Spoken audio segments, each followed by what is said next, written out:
Hi,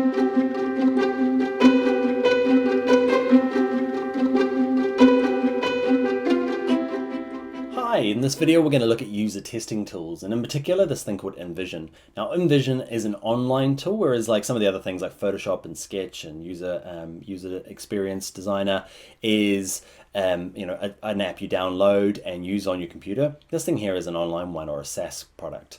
Okay, so what I really like about it is that there's a free option, and it's pretty amazing. Like, I love that it's so sophisticated for an online kind of website version, a SaaS version of a website tool.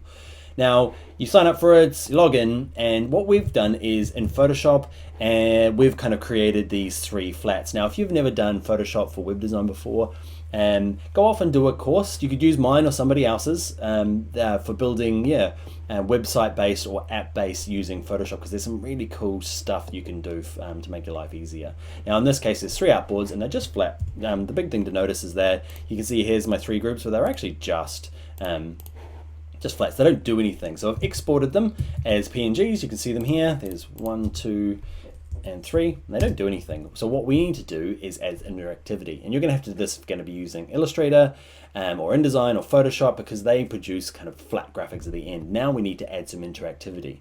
Now, why would you do it? It's so that we can then send it off to users to get tested. Instead of building a full website, we just design some flat graphics, add some interactivity to get it tested. So the user doesn't really know it's a website, not a website, okay? And they just need to kind of use remember that MVP, the kind of like just enough to get them convinced that it's working, so you can work on some tests. So that's what we're going to do. InVision, we're going to hit this little plus button here. We're going to call this one UX project. Okay, and it's going to be, you can see you can test. We're going to do a website, but you can do Apple Watch and phones, apps. So we're going to desktop one. We're going to drag some images in. We'll drag these three guys. You. Drag them in. And now what we're going to do is we're going to go into this first one here. So there's what I've done is I've built three sites where this is the video page. You click on it to go to the sign up page, and then once you've picked your what do you call it, the style of account you want, you then go to the payment page. So I'm going to come in here. I'm going to view the screen. When you're in here now, InVision have amazing tutorials on this. I'm not going to go through a full tutorial here. I'm just going to go through the basics so that you can get running up and quickly. So down the bottom here, there are your kind of four options. Now, preview mode's where it starts. You want to go into build mode quite quickly. And what we're going to do is add interactivity, because what we want to do is when this button is clicked, paid membership required, I'd like it to jump to this other. Remember here, this is the other PNG that we uploaded. Okay, and I'm going to click save. And maybe when this play button is clicked, it's going to go to a different page. I don't have many pages in this example here, so I'm going to get it to go to the pricing page as well. Save it. Same with this one here. But maybe the difference between this one is that, actually no, we'll do that in a second. So let's go back into preview. So we're in build, going back to preview. And what it does is, watch this now, if I hover above this, can you see I get the little hand? Okay, it just means when I click, it jumps to this one. So we're just adding this kind of like real rudimentary rudimentary interactors so that we can get our users to test it. So we're back to this first page. This is how you kind of shuffle through your different designs. Is this little option down the bottom here. So I'm back to the beginning here. What I might do is, where else have I gotten this? I might have a sign up page here. Actually, let's jump to the next page. So let's go to you. So when people get here, I want them to click this button. And when they click that button, I'd like them to go to the last mockup, which is our payment screen. Great, same with this one here. When this one's clicked, you can see I'm pretty rough with this. It's okay. Payment. Great.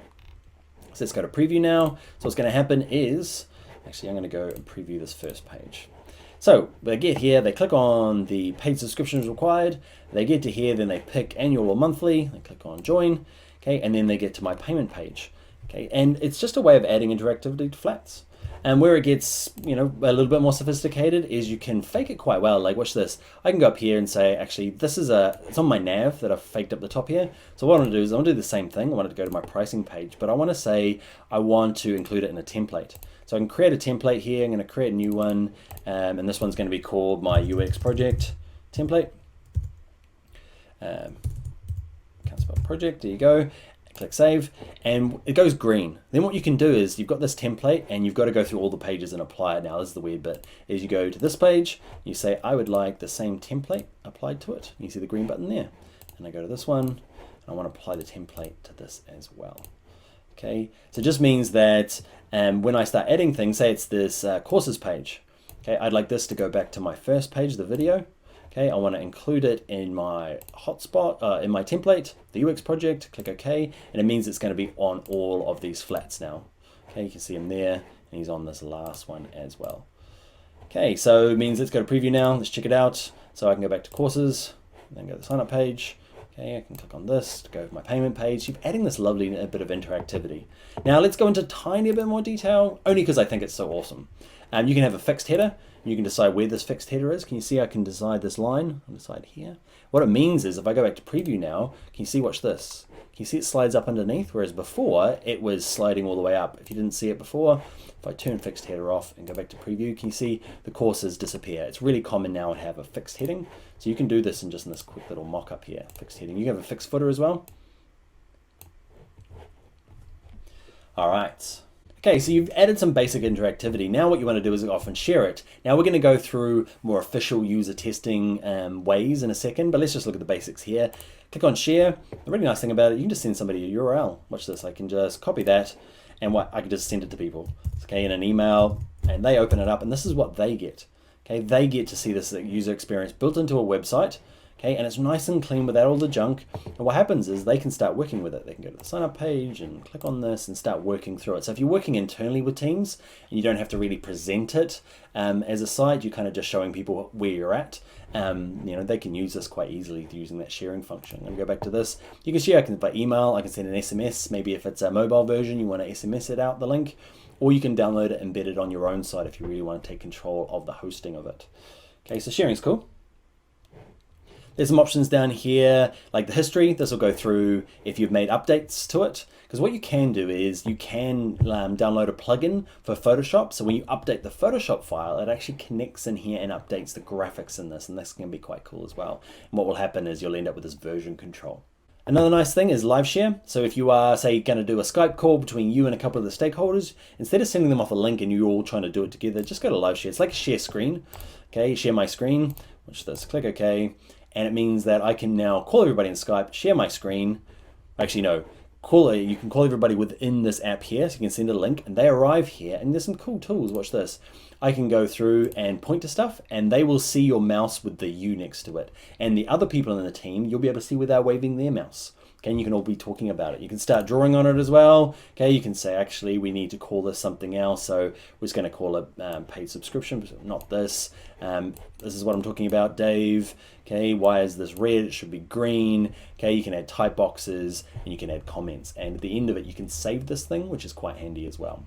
Now, there are lots of other features in InVision, but those are the real core ones, just adding functionality to them. If you're doing an app rather than a website, there is a really cool app you can download from InVision that help you do the same thing where you can add interactivity, but it's kind of like a native iOS app. There's nothing for Android at the moment. Check, that might have changed since I recorded this video, but there's an app that you can actually turn into interactivity into that as well.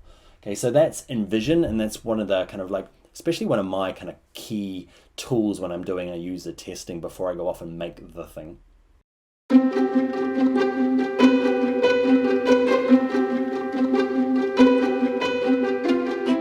All right, so now we need to find users for our testing. So we've done the flats, we've added some interactivity. Now we need to find some people to actually do the testing for us. Now you need to find the right users, okay? And this is quite important. So you have a site that, is for people sharing stuff, kind of Instagram-y style, WhatsApp type thing, and you're getting your grandma to do the user testing. If they're not the target market, there's going to be the big disconnect between what her kind of experience is and who the kind of target market's going to be. So just make sure that those people are aligned. The ways to go find them is if you're going to do in-person things, you're going to have to think locally. So it might be Craigslist or some sort of advertising that's working in your country to go and say, these are the kinds of people we're looking for. Are you interested? This is how much it's going to be. Okay, and you can find some people to come in. Or it might be, I find it's quite useful to look at things like Meetup. If you've never seen meetup.com, often there's loads of people that are identified themselves as certain kinds of users.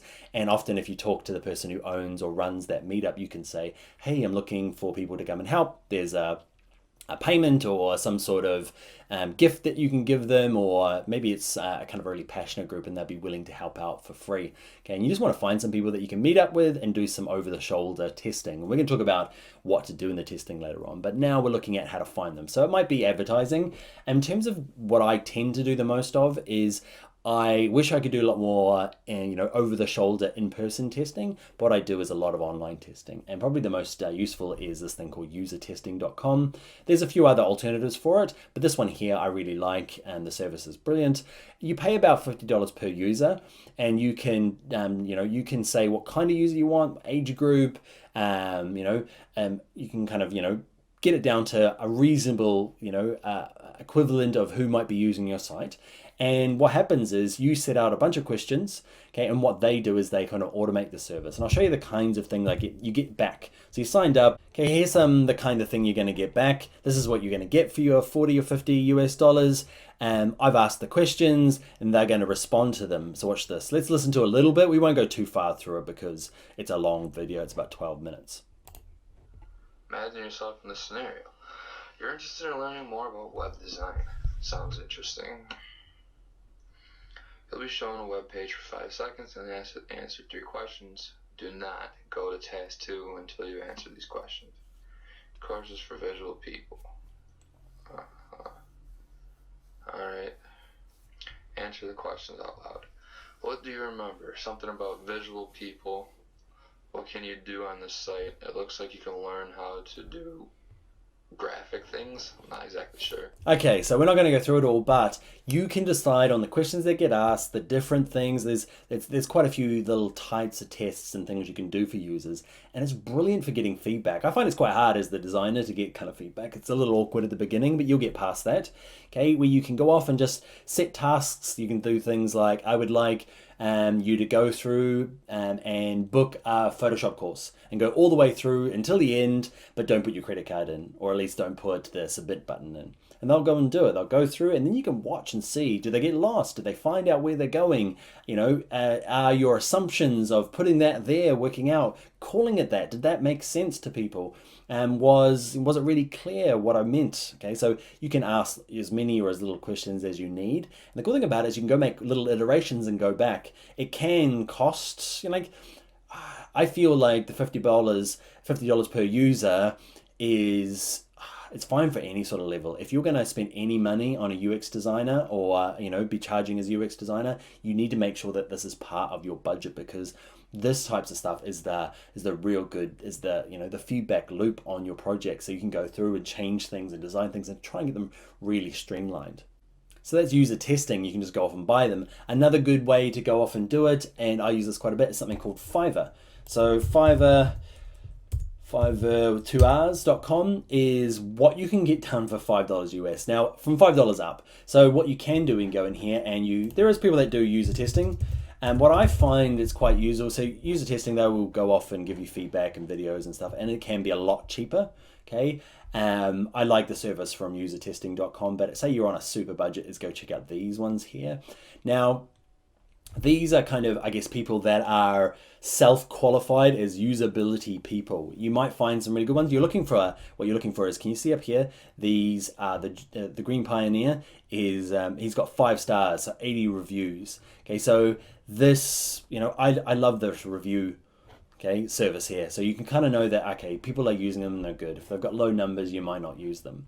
And the other thing you can do in here is that instead of just finding specialized user testers, is just find people. So I'm looking for a graphic designer. So say my user is a graphic designer. I can just type in graphic designer and find an actual graphic designer and hit them up, go into here, and instead of them getting to me to do, doing graphic design for me, I can send them a message, contact me and just say, hey, I've got this weird thing where I'd like you, instead of doing graphic design, I'd like you to go through and review this, and you send them the link to your InVision test, okay, or it might be a link to your sketch project or your experience designer project, and yeah, get them to video themselves. Just ask them, will you do it? Will you do screen capture with audio, and how much for it? And see if you can get it done for $5. And yeah, they do it and send it to you, and you'll do it for enough people. Do it for 4 or 5 of them. It's not going to cost you a fortune, and some of them will be good and helpful, and some of them will be terrible. but it's a nice easy way to do it. There's another site here called Upwork. Upwork I use a lot, but maybe not for user testing. There's some good user testing in here. I find Fiverr is a little better, and usertesting.com is the best. But Upwork is another site to go look at for finding people that can go do that same sort of testing. It's kind of hiring a freelancer. This is the old Odesk, if you ever use that. Another one is freelancer.com. Okay, you go use him as well.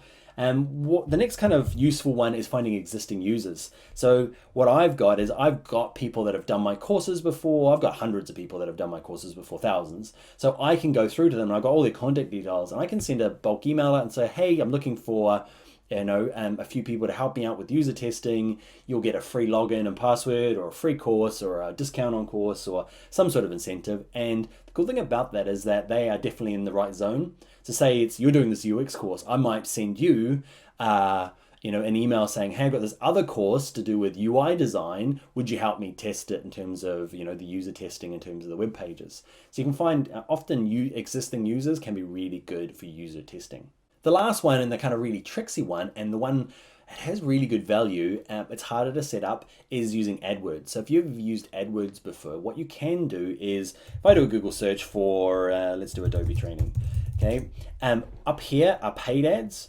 Okay, so that's one of my paid ads, that's Adobe's paid ad. So you can see it says ad here. What you can do is you can start putting ads up yourself. There's a lot more to jump through hoops. Okay, so if you've never done it before, it's not something you whip up in an afternoon. But if you're already using AdWords, and what you can do on an existing site, you can set up an special ad group to do some testing. So you put up a mock website, so it might be one of the ones that we've done, or a Muse site, and you send ads out. So when people are searching for Adobe training, they're not doing user tests that were recorded and feedback, but they're actual people that are looking for courses. They might get pissed off because you've got to use Adobe training. They actually want to pay for Adobe training. They've clicked on it and they'll find that it's a broken website or it doesn't get very far. But what you can do is you can add tracking to the different buttons and clickable. Or say you made a quite complete user testing like Muse. Okay, I do that all the time where I build a full website, quick full website, and actually see where people go and see if people will actually click. You might not have the payment gateway working yet, but will people go and click the button? And you might have a bit saying, sorry, the service is unavailable at the moment, but you just by them clicking that pay now button or that click here for prices, you can kind of see like, people are actually interested in that. They were potentially prepared to click on that button and go through and payment. So it's a little bit harder using AdWords, but if you are already using AdWords and know about it on an existing site, it can be a really useful way of finding users.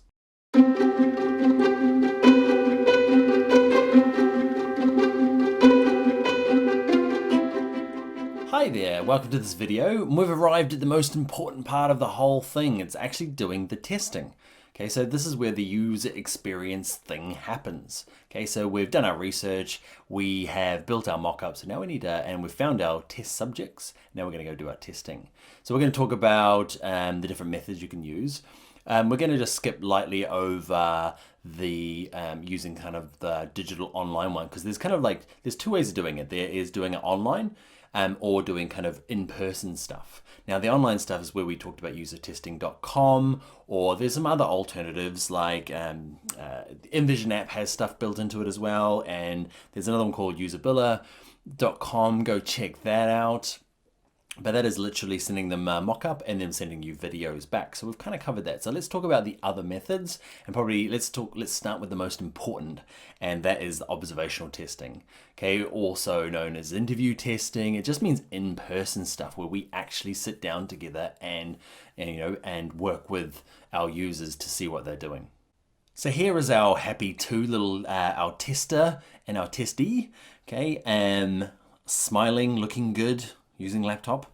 Okay, but let's go through the different techniques for running a successful interview. Now, by far doing this observational interview where you set tasks and you watch the person do it, this is by far the most value you'll get out of your user testing.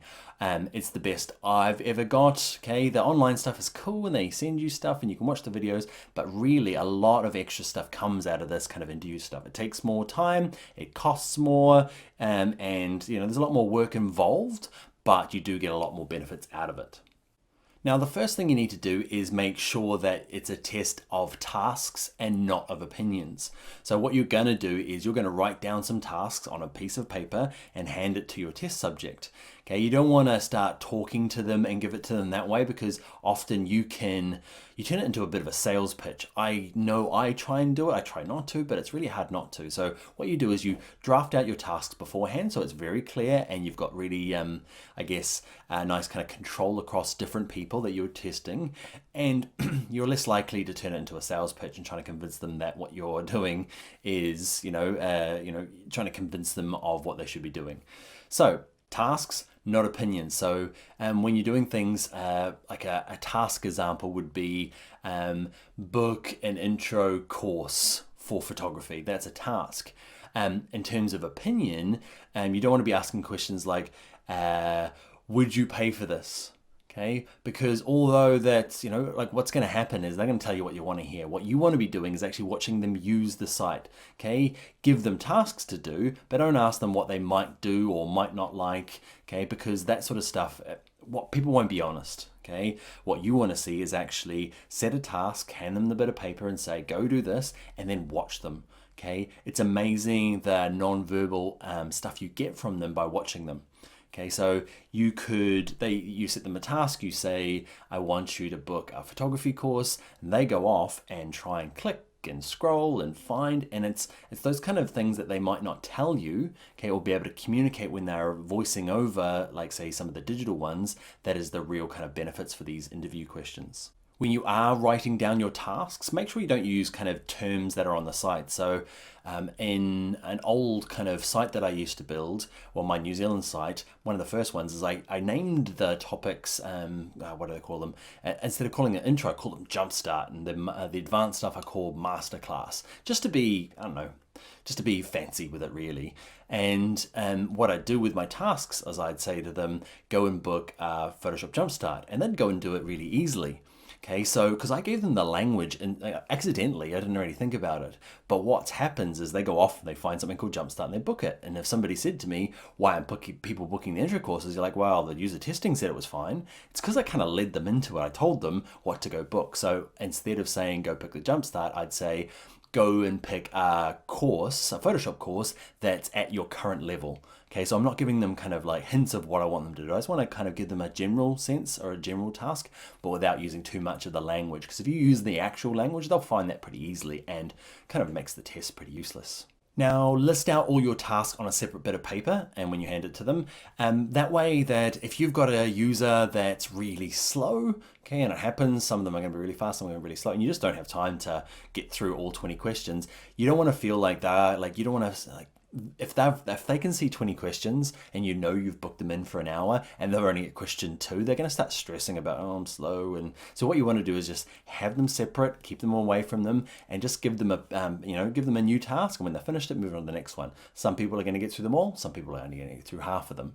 But keeping them separate means that, you're not going to stress anybody out. And the other thing is that sometimes you find that you've booked this person in, but they're totally the wrong person, or they're super hungover, or something's not quite right about them. And what you can do is you can cull it after a couple of questions. Okay, so you don't have to kind of like endure an hour's worth of testing that you know is not going to work for what you needed to do. Now, what you're looking to get out of this is, okay, answer to the questions, but really you're looking for other kind of non-verbal stuff. So we talked about it earlier, but looking at their kind of attitudes and their impressions, it really helps you, especially for your persona, refine that persona. Okay, you might know it, but this might be the first time you've ever met somebody in this kind of zone. If you've never met, if you've got a website for elderly potters and you've never met an elderly potter, okay, this might be your chance to move, and you've kind of come up with a persona, but it's not until you actually meet them to realize, oh, okay, I didn't realize this. And it's that kind of non-verbal stuff that you'll pick up and impressions about them that'll really help you both with your testing and kind of redefine your persona. Now, when you hand them the questions, explain to them, you can hand the questions, and then you're not going to help them out. You just want them to carry on until they either get to an end or they say, look, I'm stuck. Okay, so you don't want to be kind of like cueing them and get them to go along. So just watch them do it. And what you're looking for is you're just watching them, just kind of casually next to them and explain that you're going to take some notes, okay, and scribble your notes down. You get to use your post-it notes again, which is awesome, okay? So keep everything on post-it notes, because what you can start to do is group them afterwards. Once you've gone through a few users, you can actually start grouping those together to get a consensus and, for your ideas or what happened or common problems or common successes. Now, where to do it? Just do it in your office, okay? It's the easiest way. Get them to come along to your office on a certain date at a certain time, and make sure you do a practice run first. Like with your first one, what you'll find is you'll get the person in, and you don't want to waste it getting used to how to run a user test. So just make sure you practice with a colleague or your partner, just so that you understand kind of the types of problems you might have, and explain to them. It can be quite awkward because you're going to hand them notes and not talk to them that much, but explain to them in the beginning. Say, look, I'm a user experience designer, and how it's going to work is that to make this successful for me, I need to, stay quite quiet through this exam. I'm going to give you the paper, and I'm going to take notes, and it helps me at least. I'm kind of naturally a teacher and quite bubbly, but during user testing, you've got to be an observer rather than a kind of, coach them along and help them out. So just make sure that you tell them at the beginning, and often that can make it a lot easier. Now remember, this is not a sales pitch. That's probably my biggest thing, is I really want them to like it. Okay, but if they leave hating the product, it's a bit of a blow to the ego, but actually that's a really successful user test, and actually the most useful out of a useful test, user test, because if they don't like it and they can't make it work and they don't get where you want it, you can go off and really quickly iterate. You could do it that afternoon, okay, is go and make a new mock-up and do some more user testing, and that will take you all of half a day to reset up. Whereas if you go off and build this thing without any user testing, you could spend months building a product or an app or a website, and for nobody to like it because you've just got some basic things wrong, you've called it Jumpstart like I did instead of Intro, okay, or Masterclass instead of Advanced. Okay, so those sorts of things here and now are really useful. Okay, so that's it for interviews. And now, just so you know, out of the interview kind of like observational testing, I do that probably once in every 10 or 15 user tests, maybe even 20, mainly because big new projects, okay, require them, and you can do them and they're awesome, but then you end up doing iterations and kind of smaller changes. And I find the types of clients that I deal with maybe is that it's just easier to go out to a really quick online test. They're not as useful, okay? But at the beginning of a nice project, great, let's do it. Let's invest the time and the money, okay? But once we get into the smaller changes, I often use either kind of usertesting.com, or I find existing clients to get them to test, okay? I've got some super users and some kind of, people that are quite involved with the website or the business that are quite good as personas. So I use them quite heavily. So don't worry if you're not doing too many interviews and you're doing a lot more online things, it's okay. All right, let's go and look at some of the other user testing, not just, we've done interviews and we've done kind of digital stuff. Let's look at some of the other ones that you might get involved with.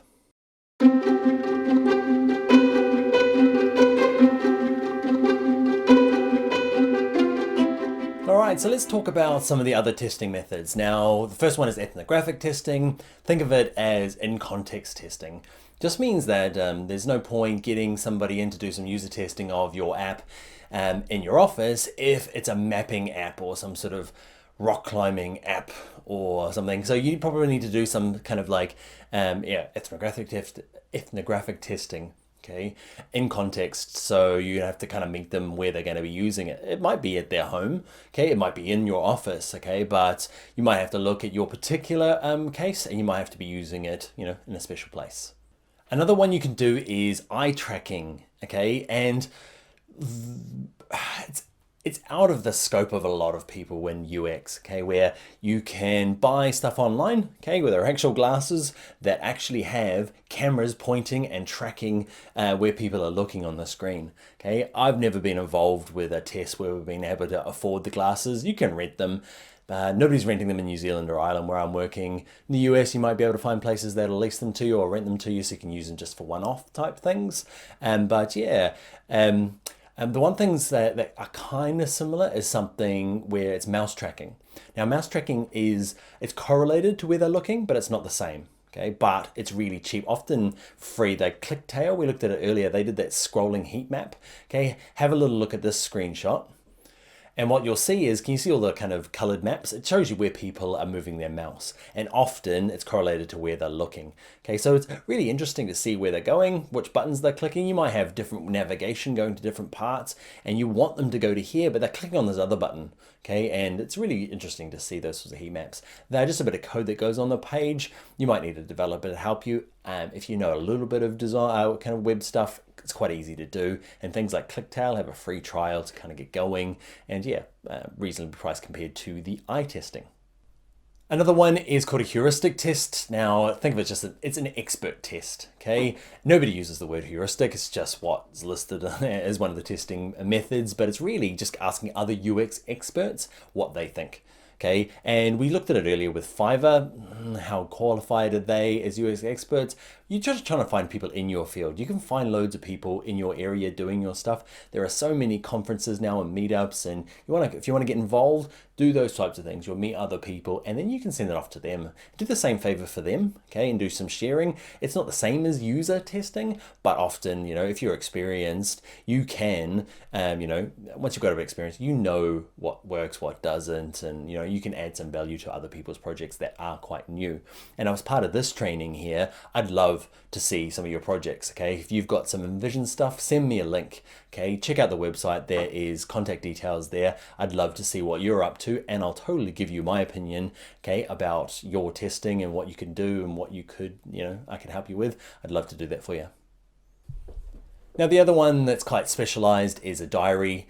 So it means that you might give the person, say it's user testing for a new phone, or it's an app, but it's kind of related to eating. So what you could do is ask them to fill out the diary whenever they use the thing, okay? It might be a product, okay, but it generally kind of user experience stuff is kind of design things. So it might be an app or a website, but you want to kind of find out what they're thinking or what they've done or what they've eaten at a certain time. So you can ask for a diary test rather than watching on the user website. It might become more practical for you.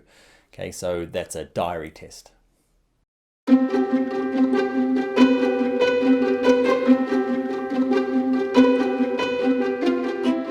All right, in this video, we're going to talk about how many people do you need to get a good test. Now, the magic number is 5, turns out. Now, do your own research. What you're looking for is not looking for like statistically significant numbers. You don't need 100 of them to prove something. What you're looking for is just roadblocks to your desired task.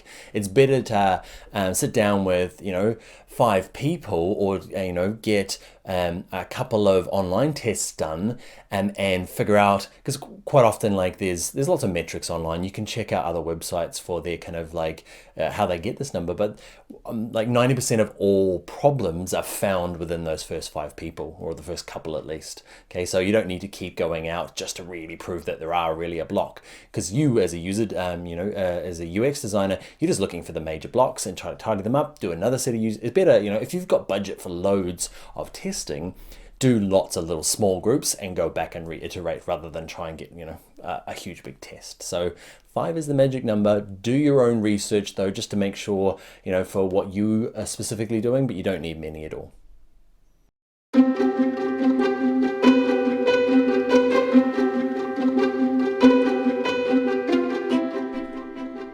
In this video, what we're going to talk about is reporting your UX project. So whether it's, you're going to have to report to somebody, whether it's to a larger company, we're going to expect maybe a slightly higher level, or maybe just working with one other person. Even if it's for yourself, you need to kind of correlate your data in some way. Now, best is to take notes while you're doing it, rather than kind of trying to observe. Say you're doing an in-person one or an observational test, is to write notes as you're going along. Write it on Post-its. Yay, we get to write more on Post-its, but it means that afterwards it becomes really easy just to kind of group them together.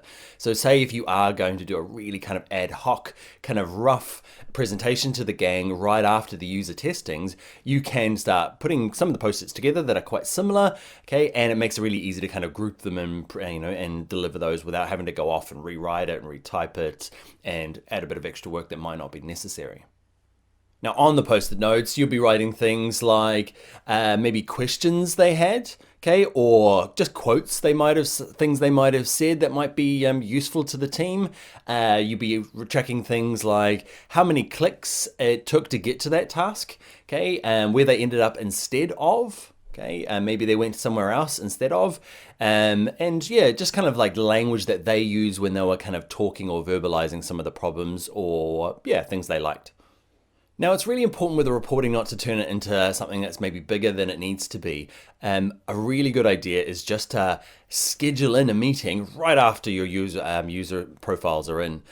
So if you're doing in-house stuff, just make sure you know when your last person finishes and everybody's ready to meet an hour after that or an hour and a half, so you've got time to have something to eat and just kind of really sketch up the ideas, because it always gets fuzzy afterwards and you start thinking about it and you start adding your own kind of layers to it, and it's better just to get it out while it's raw and fresh, and it's really easy to recall certain people, certain things they said. It starts getting a bit blurry and a bit messy if you leave it too long, so do it straight away is my advice. And that includes the online testing as well. Know that if you use usertesting.com, they're going to give you a kind of a response time and time it takes. You can tell when people are being picked up in terms of starting it and when they're expected to finish. So you can really tie that down to really specific timing as well to meet with your team, even if it's online, just to get the results out. Now, for maybe a more formal presentation, it'd still be you'll be expected to produce a summary. Now, a summary should be really short and brief and to the point. Okay, do not have a couple of pages. My advice is one A4 page, but keep it still quite light. Even I don't want a full page of text. What I want to see is more like a magazine layout. So if you're a graphic designer, this might come naturally. You're going to use things like pull quotes, so some of the quotes to kind of liven it up.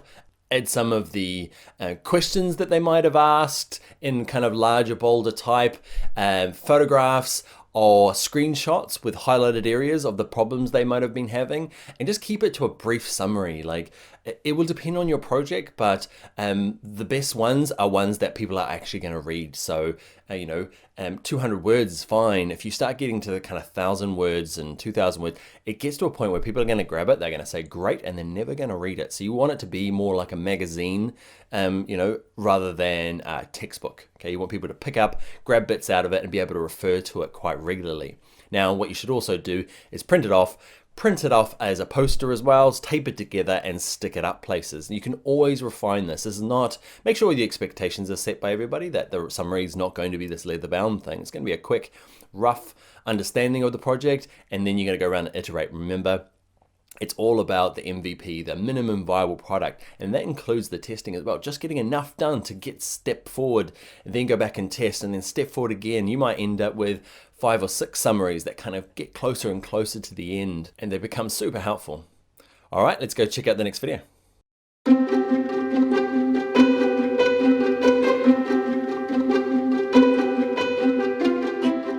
Now, you don't want this to be your very first and very last UX experiment.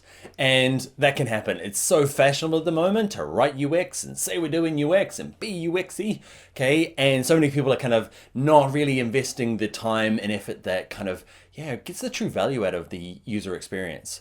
Now, there's a couple of reasons things kind of fall apart. One is that you just don't follow through, or at least no plan follow through. People think that the user testing, like they're getting the interview done and getting some results and changing those, is the end, okay? And that's it, we're done, great, we've did it, we found some problems, we fixed them, that's it. It's all about iterations. It's about going back and then testing those things. You've said you fixed them. Have you fixed them? How well have you fixed them? Could you fix them better? Okay, and if you keep it light and quick and cheap, you can do it quite quickly and cheaply. Okay, so it shouldn't be the end, just kind of imagine you get to that point, and it will be a lot of work for your first few projects, getting those interviews done or getting those videos back, and then know that there's lots of other, you've got to do it another 3 or 4 times before you start getting some clarity about what you're doing. So that's the first one. The next thing that's gonna kind of foil your UX plans is your reporting. You've convinced somebody at work to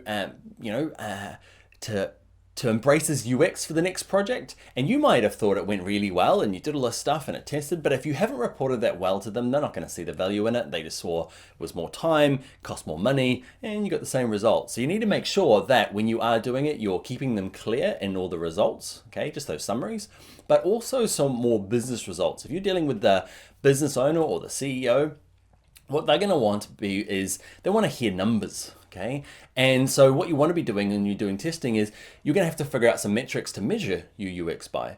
Okay, so it might be that let's say that you've, on your first user tests, okay, where you probably would have done your work before and just left it there, is it took people 4 clicks, okay, to get where they want, and whereas now you've turned it down to 3.